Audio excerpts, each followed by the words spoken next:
Welcome to Dirt, Sweat, and Gears, your wasteland of wasted wheels. We're here working on the Prelude, and if you're looking behind me, you're probably wondering, well, which Prelude? Because they're both on jack stands, they both have their hoods open, but we're actually going to be working on the Project Prelude. And so if you saw my first video on this Prelude, I thought I was buying a box of parts that was shaped like a car on wheels. It turned out to be much better than I thought.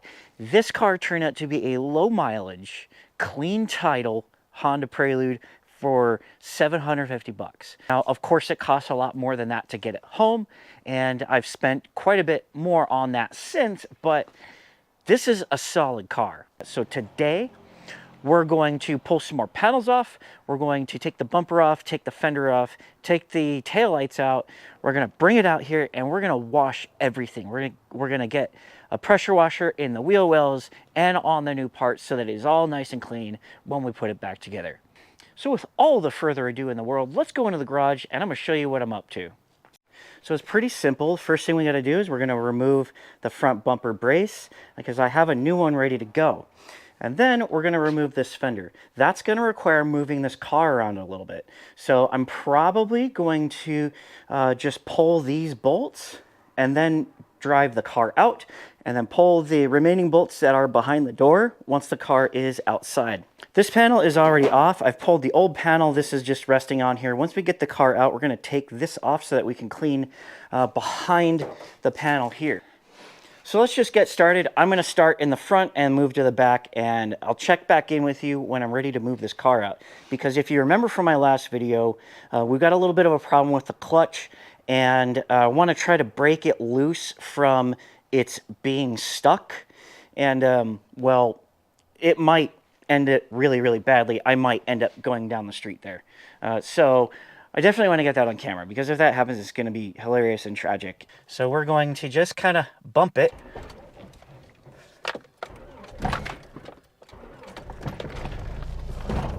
Holy shit.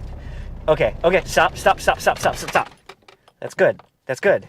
So clearly I have quite the adventure ahead of me, because I'm going to have to pull this thing back into the garage with the clutch all stuck. Ugh. So I've already removed the rear tail lights. I'm going to just kind of take it easy on the pressure washer there. You see this tail light is on. That's something I'll address later on. We're just going to get a wash on this thing. I'm not going to go nuts back here because I don't want to get too much water in the car.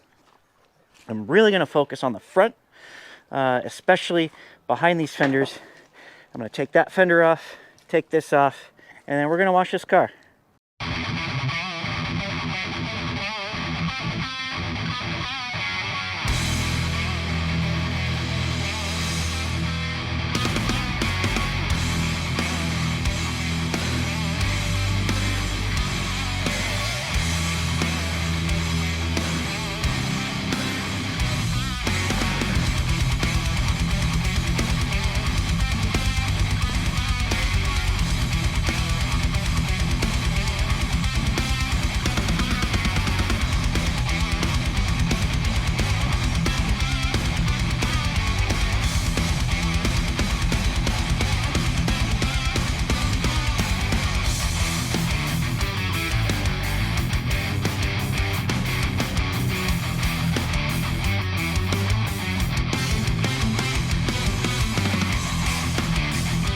I got the car pretty well cleaned up here.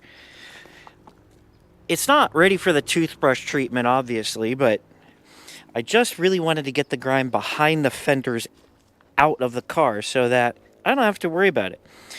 It's pretty nice now. I can slap these fenders on and have a really nice clean car. Let's go take a look at the panels I cleaned up.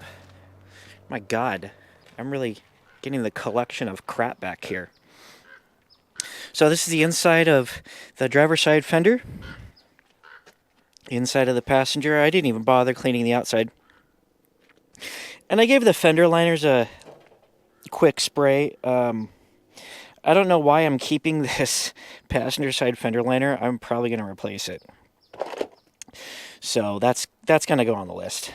So I've been chipping away at this little by little throughout the past week. I had some other priorities because of my Prelude.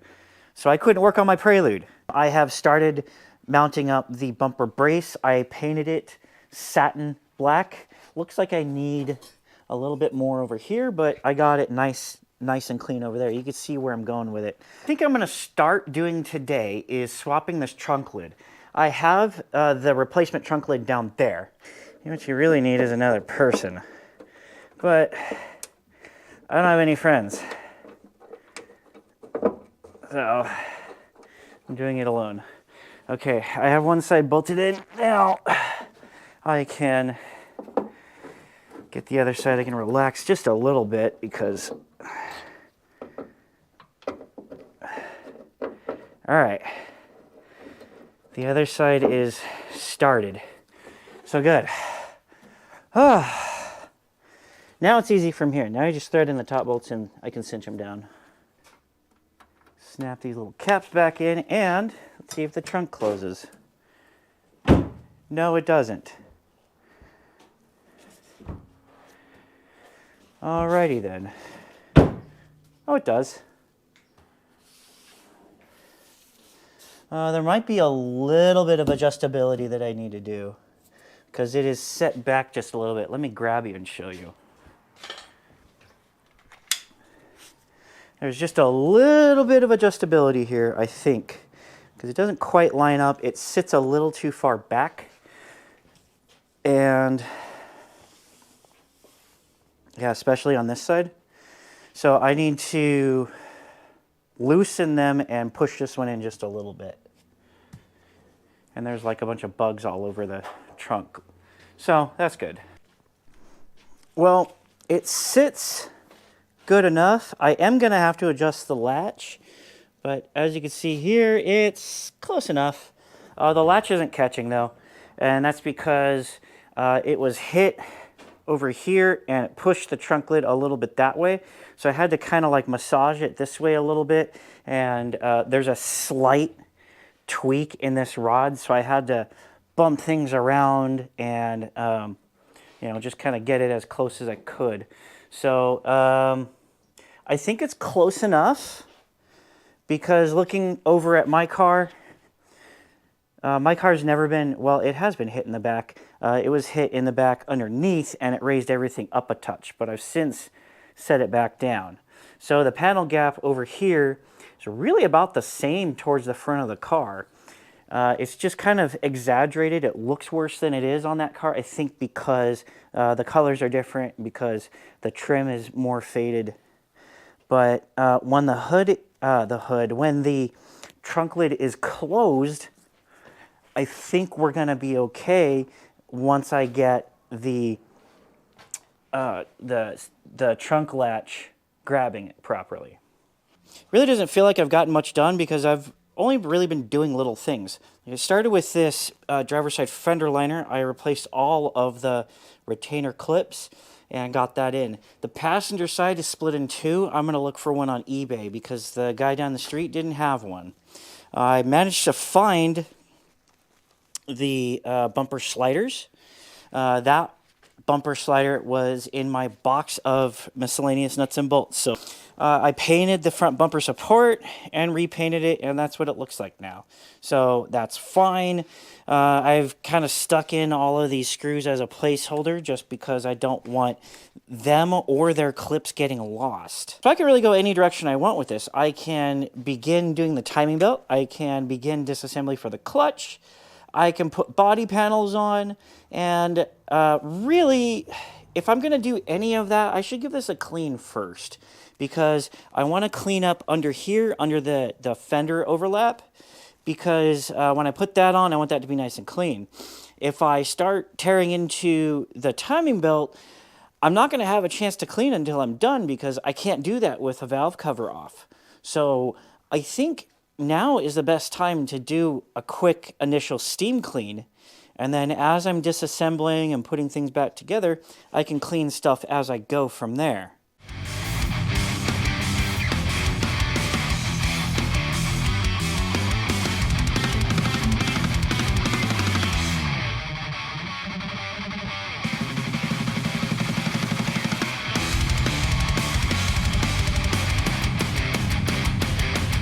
A full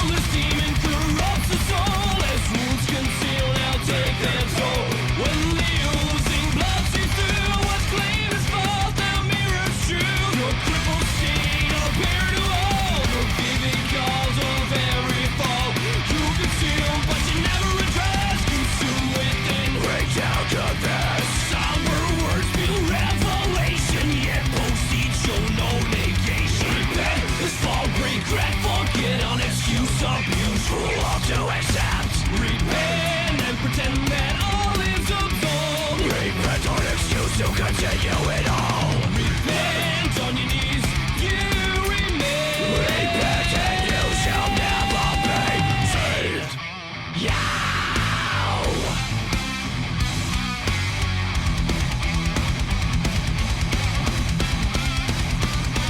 Commit this purge, the oath was made. Place faith in this crusade, now gain. Best to challenge with blood and sweat. Hold strong to virtue, soon I'll say. See the cause of your damnation, only with it comes true salvation. Repent is only an empty word if action follow. All is repent and pretend that all is absolved. Repent on it. Wow, this looks so good. Now this is what a low mileage car is supposed to look like. So there's still a bunch of grime on the transmission and stuff. Since I got to drop the transmission anyway, I'm just going to clean it then. I haven't gotten down below yet. I'm starting to run out of daylight, and I wanted to show you my progress so far.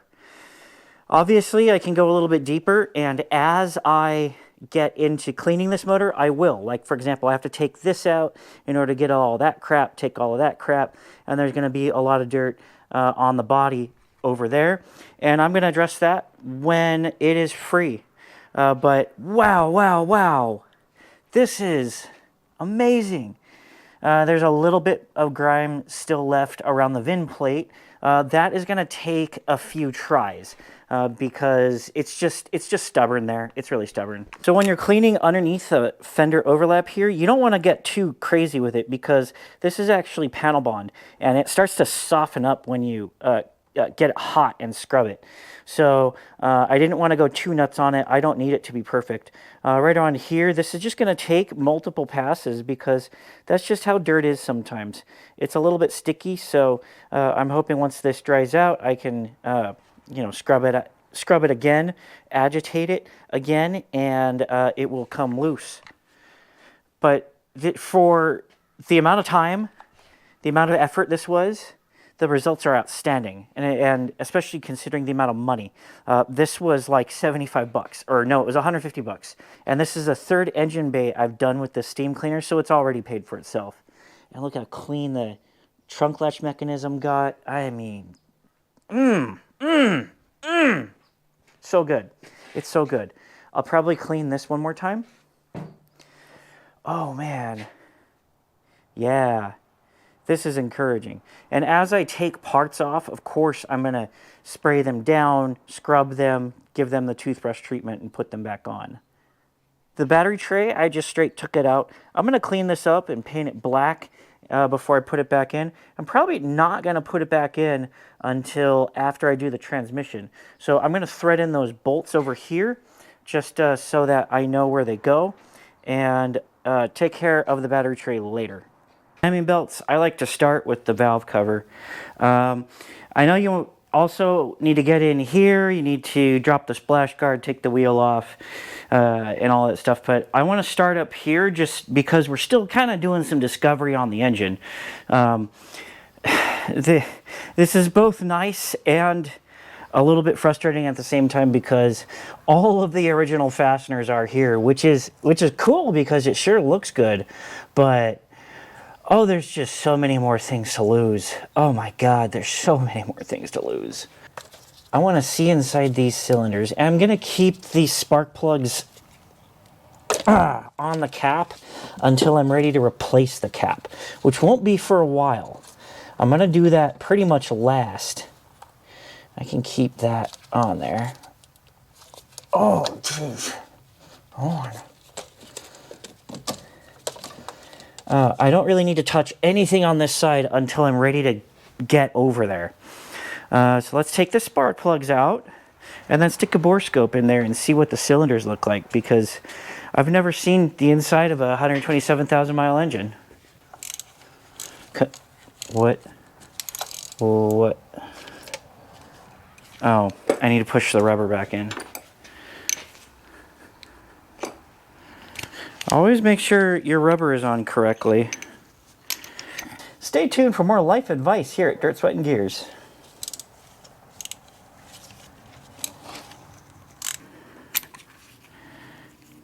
This is an NGKR likely the original spark plugs. I believe that's what they came with from the factory. So we've got all the same spark plugs in here, which means we're already in better shape than we were with the Camaro.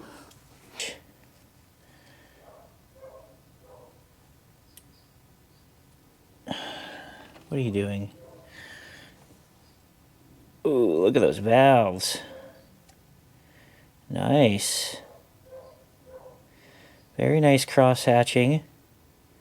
Not a lot of buildup. Valves look fine. There's a little bit of carbon up by the valves, but that's normal. Wow, beautiful cross hatching. This is cylinder 2. A little bit of goop.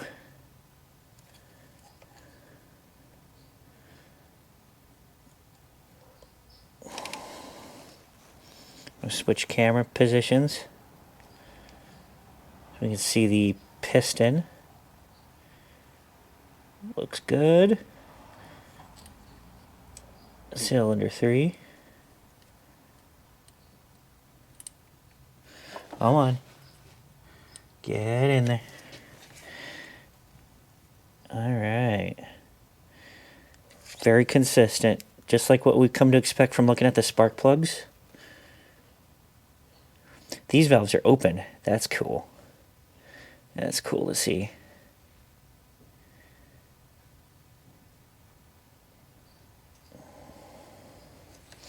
Now let's look at cylinder 4.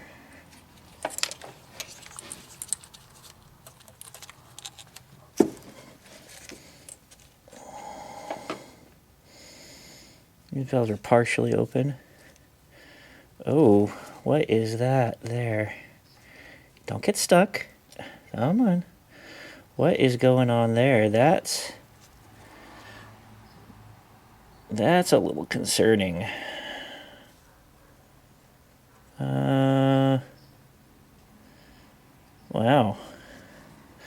Well, I'm not sure how I feel about that.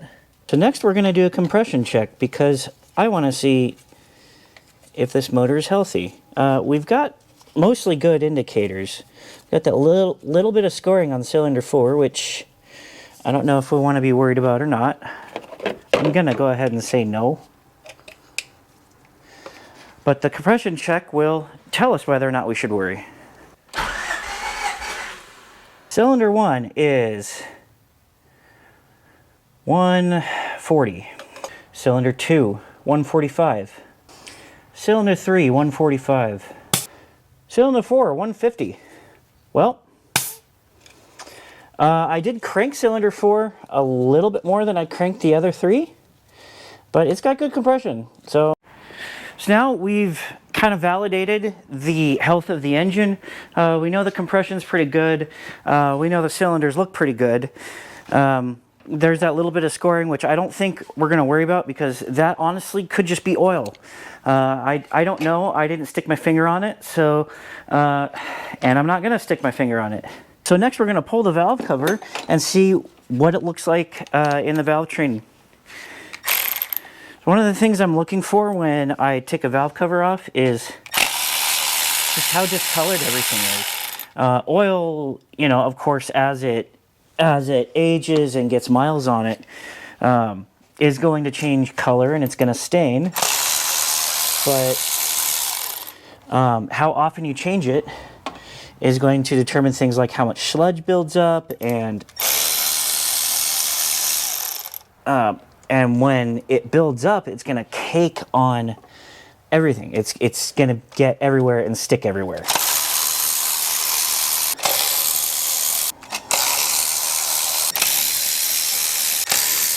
All right, so we want to very carefully pop this up because one of the things I don't want to do is drop all of these little retainers.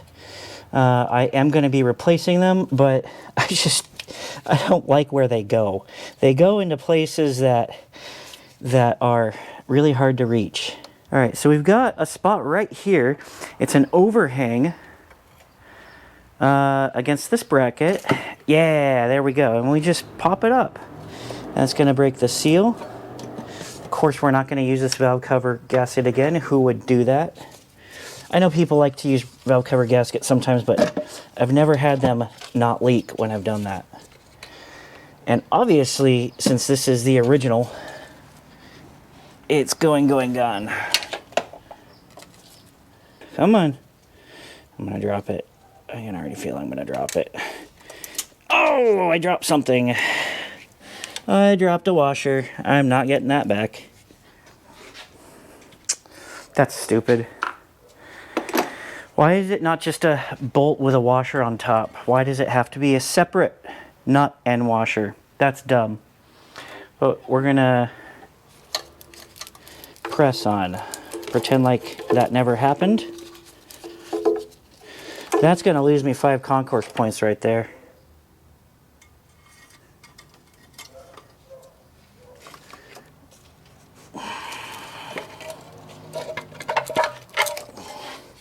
Chris Hoffman comes to judge my car. He's gonna look straight at that and see that I'm missing the washer on my alternator ground nut, and I am not getting my trophy. Oh, this thing is crusty, crusty, crusty. Wow. Wow, wow, wow.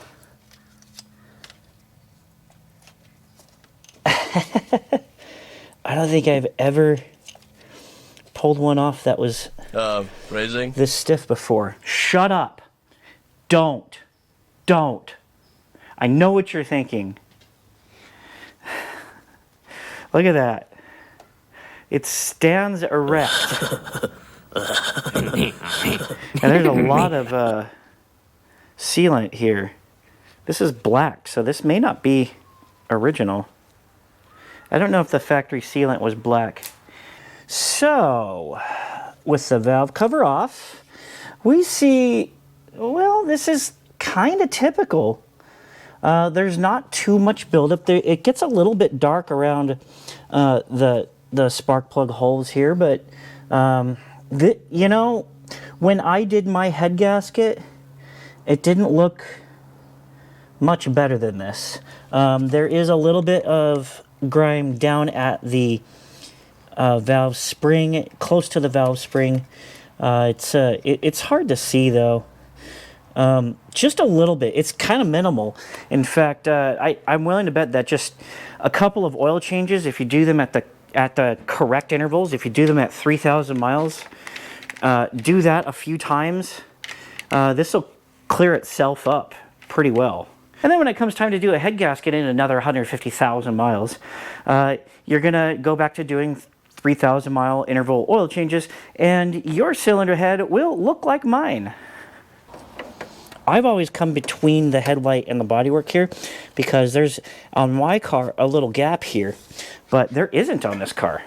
So you see here, this rubber piece. I don't know if it's rubber, it's plastic. My car doesn't have that, so I'm able to get in through here. But this is still gonna work, not quite as happy, but I think we can get some torque and turn this thing. The next thing we gotta do is pop the bolt down here for the tensioner lock. This one really kind of sucks because you gotta use a straight ratchet. You can't use one of the ones with the bends at the end, because that's the only way you're getting in there. You can do it with the box end, but doing it with the box end risks stripping the bolt. So I like to do this, and then for a little extra leverage, because I'm lazy and my fingers are terrible. Oh my God. And because this one is fucking on there. Oh, there we go. Yeah, there we go. Once it's loose enough. There, done. It's in 1,000 pieces. We're cutting it.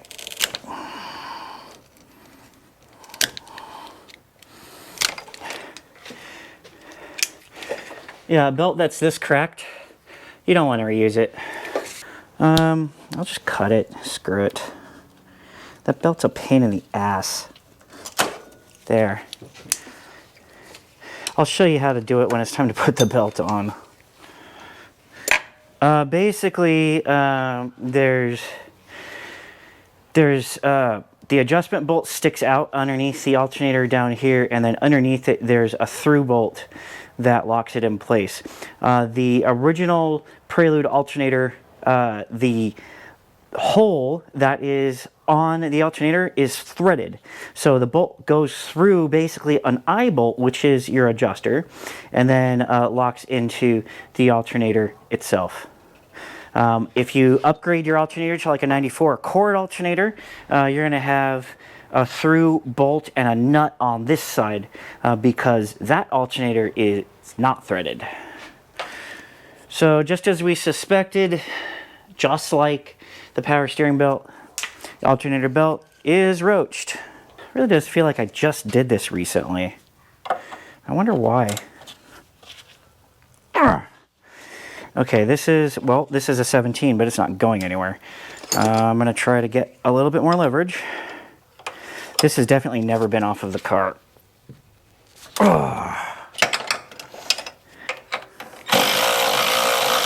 Barely.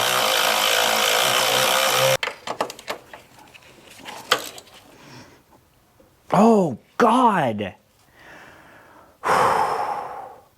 The bolt's never been off before. All right, we're going to escalate violence a little bit. I know I said escalate violence a little bit, but apparently I meant maximum violence.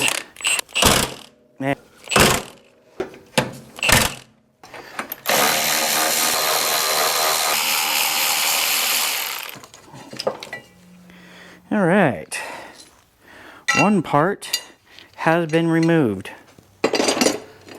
We're going to take off the motor mount. This is going to be probably a 14 millimeter deep socket.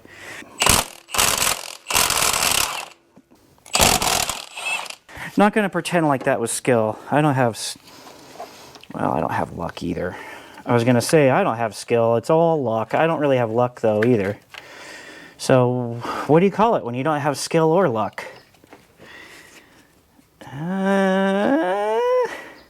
A minimal amount of cracking. I'd say this is still good though. Yeah, there's a little bit of cracking. This is not that hard to replace. Just the problem is that they're only available in the aftermarket, and they tend to not fit in the aftermarket. So I would say keep this and fill it with polyurethane so that it doesn't crack and fall apart. But I'm not going to do that. That's something that doesn't need to be done right now. There's easily another 50,000 miles left on that motor mount. Next, this cover should come off, and hopefully the gaskets that are attached to it aren't ruined.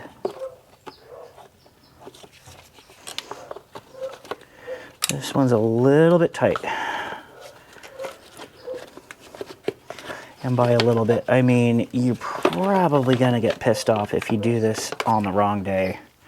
All right, so the gaskets. This one doesn't have gaskets up top. That's right, I remember now. There's a rubber seal at the bottom around the motor mount. But yeah, this one's so far so good. Yeah, you see here, there's a leak right around there. You see all of this oil down here. This tells me, and they lead up to both camshafts. And you see here, that camshaft seal is coated in oil. So the camshaft seals are definitely leaking. That's what all of that oil is coming from, I think. So next we got to take off the pulley and then the lower timing cover. So whether it's too cold outside, too dark outside, or if you're just avoiding somebody who likes to show up at your house to see if you're home, the Milwaukee Light has you covered.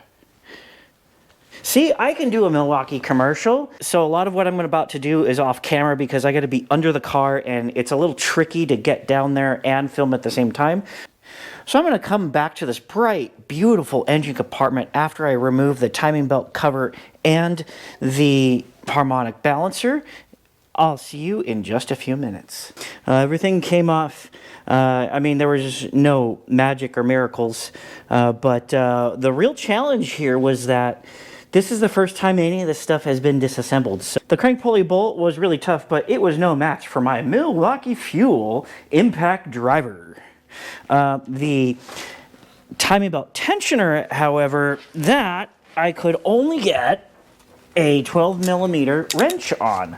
So I had to get a 12 millimeter wrench on. I use this one right here and kick the shit out of it. I tried using the extra wrench for leverage trick and that was not working. So I resorted to laying on the floor, putting my foot up against the wrench and pushing really, really hard. And that did the job. So now let's take the timing belt off. Now that everything is nice and loose, should be able to pop this off. The crank was pretty close to top dead center.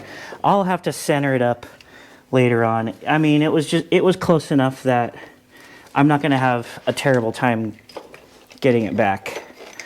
So let's take this off and inspect. And yep. We're going to go ahead and cap it off there. We don't want this video to run too long, but we got this thing out of the garage. We got it cleaned up. We got the engine bay cleaned up, which makes it so much nicer to work on. And then we did a health check on the engine as we started to tear down the timing belt and started to clean up the timing belt area. Everything is nice and clean. Timing belt assembly is ready to go back together. So that's where we're going to start it off in this next video. Really excited to get this thing started and running again with the new timing belt, with a valve adjustment, with all new seals. This thing is going to be a solid engine. With its low mileage, I am just excited to hear how tight this engine is in comparison to mine. I know it's going to sound different. So that's it. As always, if you like what you see, like, share, subscribe, and comment. And if you don't like what you see, maybe you think I should have a Camaro in here, leave a comment because I want to hear from you especially. Thank you so much for watching, and I'll see you in the next video.